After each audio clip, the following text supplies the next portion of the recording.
Hi, welcome back to part 2. I've just started working on the feet.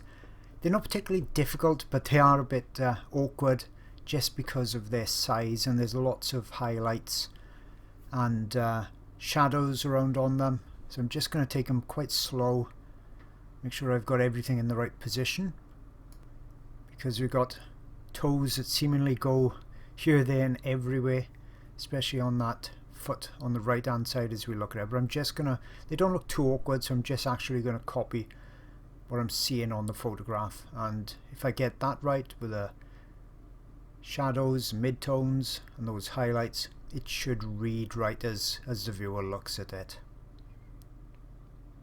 So I'm just going to go in with a middle tone, and what I think I'll do then is actually block it in a bit with a middle tone and then just work it out where the highlights and the darks go, and just make little adjustments. I'm not going to go too detailed on them and attract a lot of attention. They're a supporting role, obviously. They have got to be a supporting role on the branch, but I don't want them to be distracting too much from the head, which is really the center of interest on this particular drawing.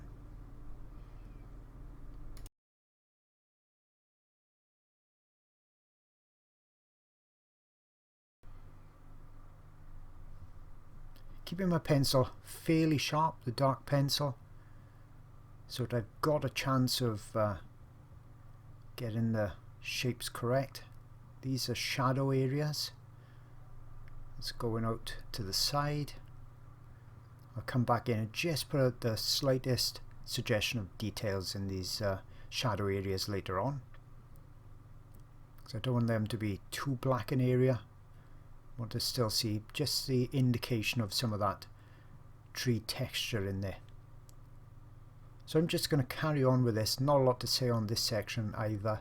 It's just basically block it in and then copy what I'm seeing on my reference photo and just put a few little highlights here and there as well, just to make them look a little bit more believable.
So that's the foot on the left done.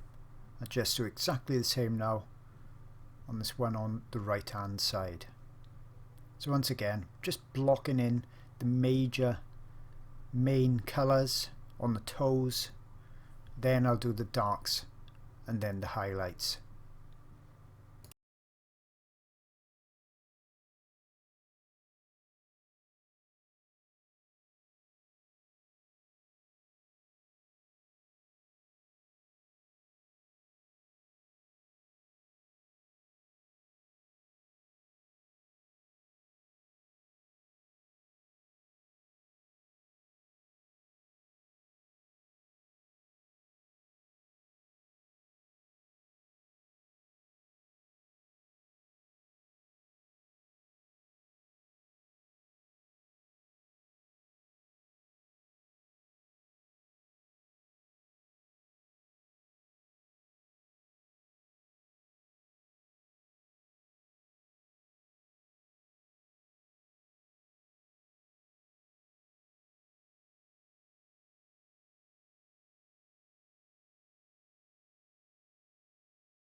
Okay, zoom back out, back down to real-time speed, and I think it's time to get this background in place now, at least 90% of it done on the bottom.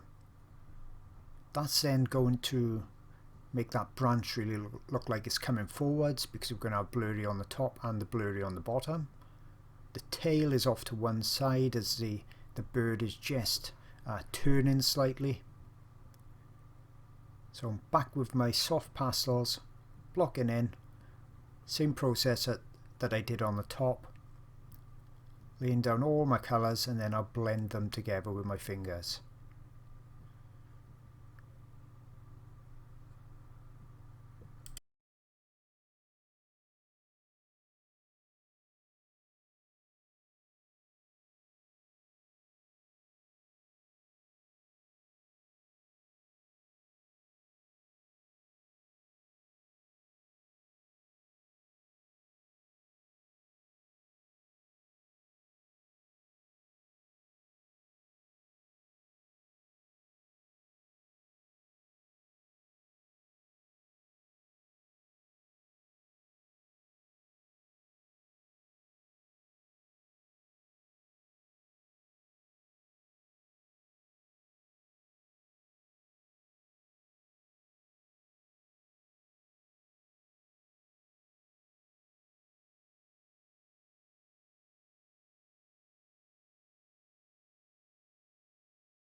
Now, the reason I blend with my fingers, it just seems to give a different finish than if I was using any other tools. And I've reviewed a lot of tools, I found different tools that you can use, and they're more handy for smaller areas. When I'm doing a large area like this, people have said to use pipe insulation. I've tried that out. It's okay for the very first rough area. Say you're doing something like an animal, and you're putting down an underlayer of fur and you want to just roughly push it into the tooth of the paper as I would with a paper stump. That's when I would use potentially that type of pipe insulation, you know, that plasticky lagging that would go around an exterior pipe. It's okay for that, but it's way too rough to be doing anything that's nice and smooth. It's just going to take the pastel back up or kind of brush it around. It's not going to give anywhere near the effect, in my opinion, that you get from your finger, and doesn't give you the control either. So I still keep coming back to my fingers for large areas in particular. Circular motions, but I'm not just haphazardly going. I'm trying to keep the colours in the areas that I want them to be. You see I'm going right up to that branch. And then that's the basics, the first layer of the background. I need to come back in. Look at the difference between the top and the bottom. You see I need to come back in, put another layer on, at least one more layer, to get that smoothness and the opacity in the pastels, where it's really covering up all the paper.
Time to work on the tail. Now I've got that background in, I can overlay it around the edges.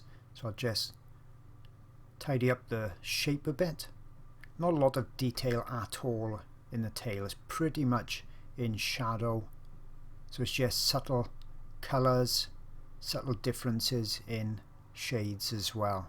But as I said, not much detail. It's not playing a major role in this drawing at all. But obviously it's got to be in place, and it needs to have the tones, the lightnesses and the darknesses in particular, that's in keeping with this subject and with it being partially in shade.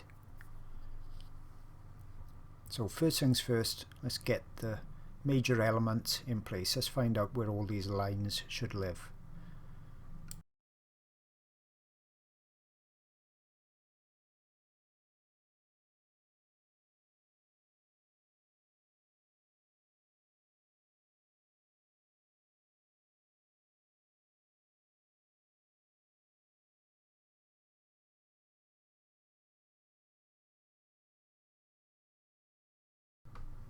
And with that in place, I'm just going to simply block it all in, blend a little bit. Very, very easy. Probably the easiest, one of the easiest tails you can actually do. There's only a few different tones on here.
So that's the major elements all drawn in, all blocked in.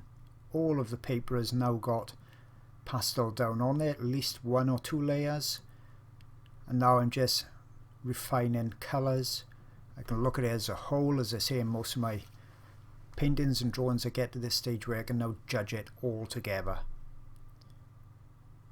And that's where I can make some adjustments in colours, in tones, veer away a bit from the reference photo, some instances, then I can start really taking another look at the bird with a more critical eye and start thinking about adding some texture and detail.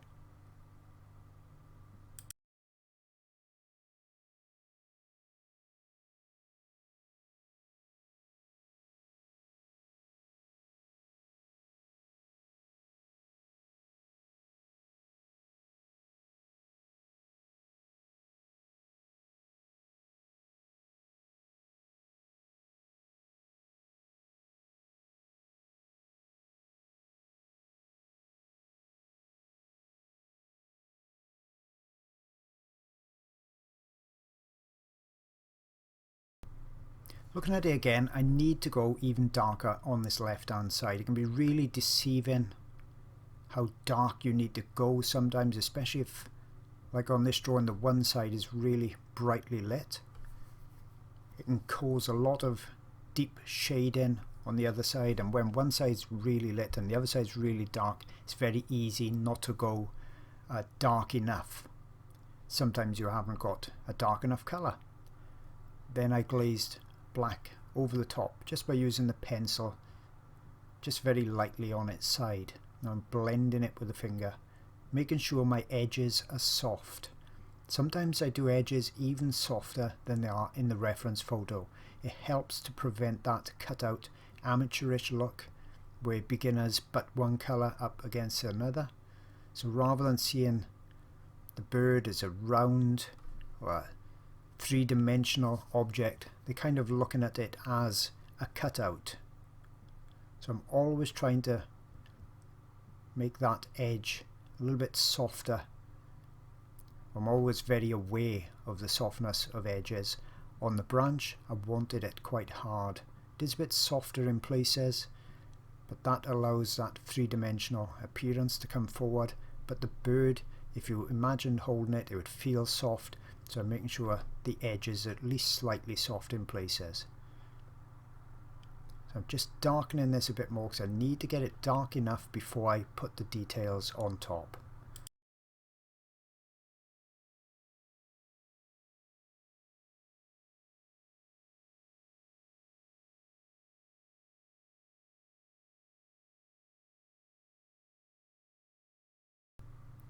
Starting with the details now, so I'll be using more pencils, more of the little Conti sticks.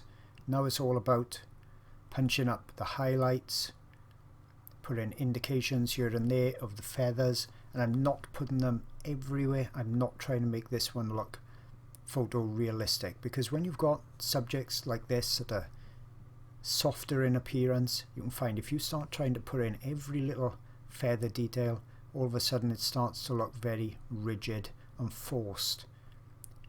It's usually better to try and keep a softness to it, more of a painterly look. So the details I put in will be more subtle than they are in the photograph.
Now for the details on the shadow side, I'm going to use a lighter touch. I don't want them standing out too much.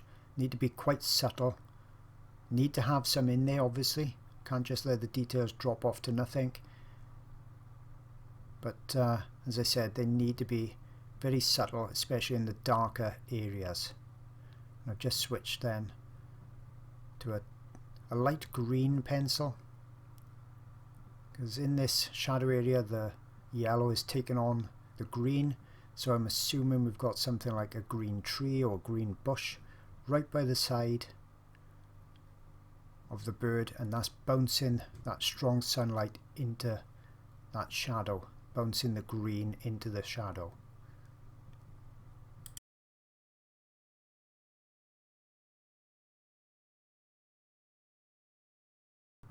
And what I think I'll do, I'll just let the video run real time, just so you can see as I build up these details, just a little bit at the time, very gradually, very slowly. This is the time to take your time, not to be rushing.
Now I'm just going to start working on the black stripe down the center of the breast.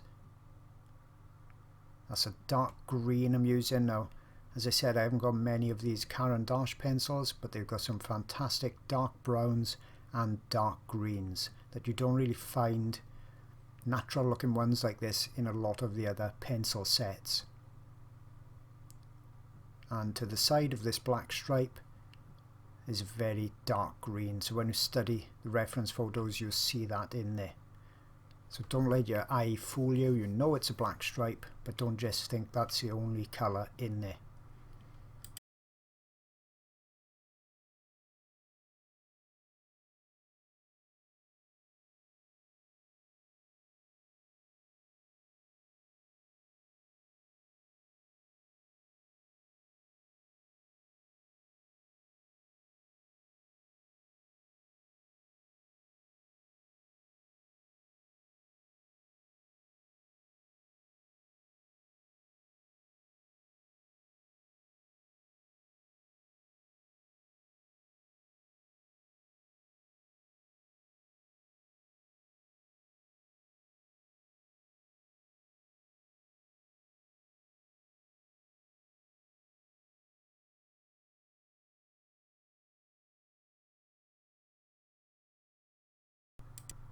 Okay, so once again, carrying on with the details, a little bit at a time, gradually creeping up on them until I think I've finished. Probably got about another hour's worth of drawing, just a little fine tuning here and there.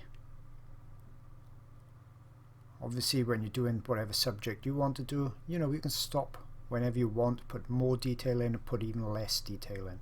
Totally up to you.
Now I'm going with much lighter pencils, individual tiny little feathers, the final details going on top.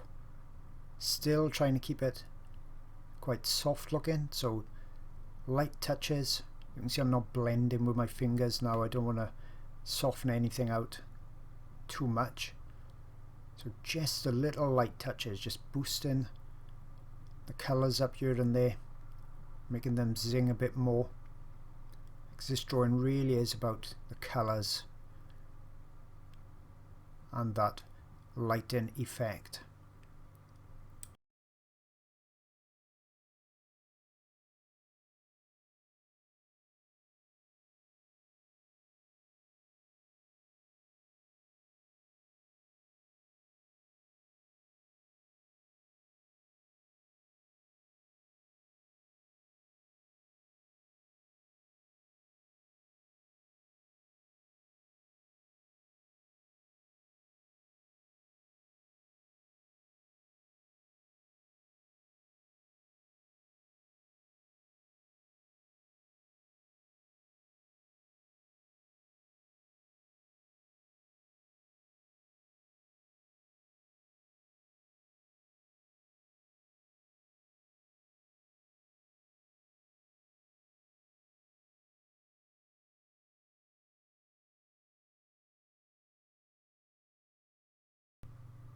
You can see now it's all starting to come together. The underwork is just as important as these details because we're seeing a lot of that showing through. That's my chamois leather cloth. I either use that or microfiber to wipe my fingers. Both as good as each other. You see I've got that glassine paper at the bottom, and what you can't see on this shot are all of my pencils that's out spread around the drawing area. I've got my soft pastels on the floor as well. Other soft pastels that I've selected in little tubs, so I'm covered all around me with pastels, and I'm just using Conti sticks to put those real highlights in then.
Starting to put in the final darks now.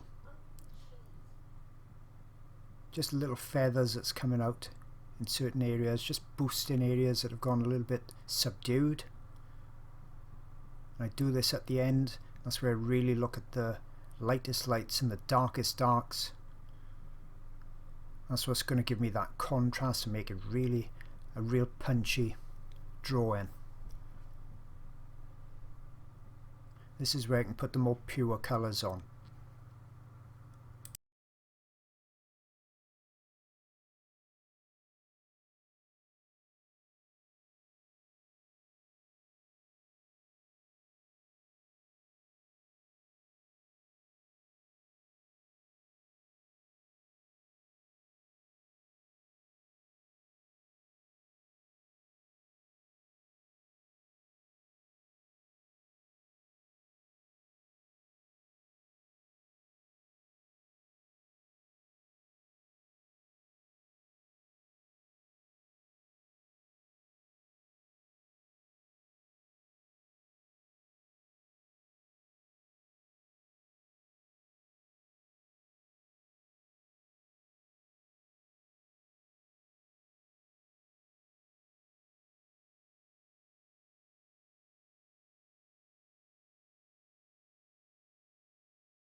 Some brighter highlights on the head, that's making that look more glossy.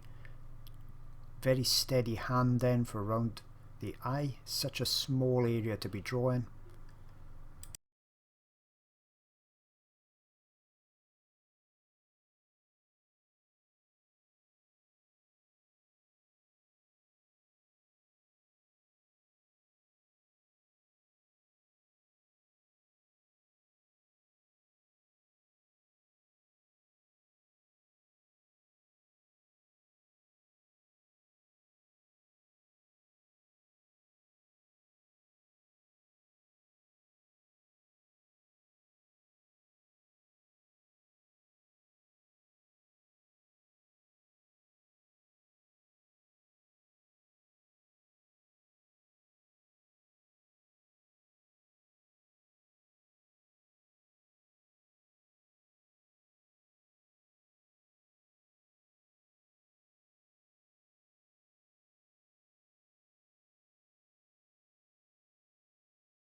And on this final 5 or so minutes, I'm just going to adjust this bottom section. I want to make the areas a little bit darker, blend out a couple more, adjust the shapes just a bit.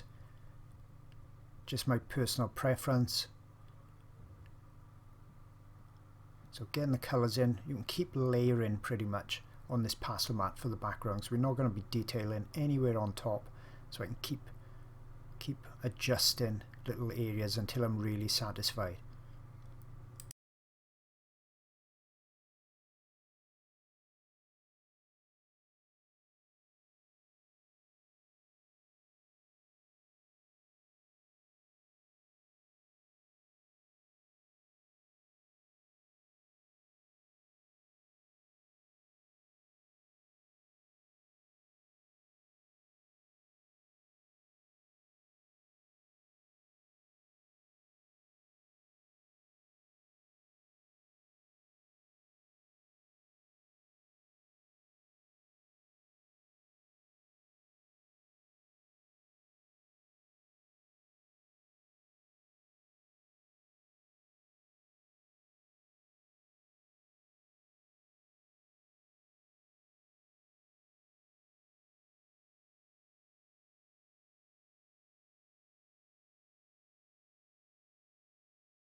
And as I bring this video to an end, hope you've enjoyed it. Hope you've learned a couple of tips. I've done something similar in oil, so it may be nice for you to look at that one as well after seeing this, to see how comparable they are, the finished product, and also how similar they are in technique, going from dark to light. So hope you've enjoyed it, and I'll see you all again very soon on the next video.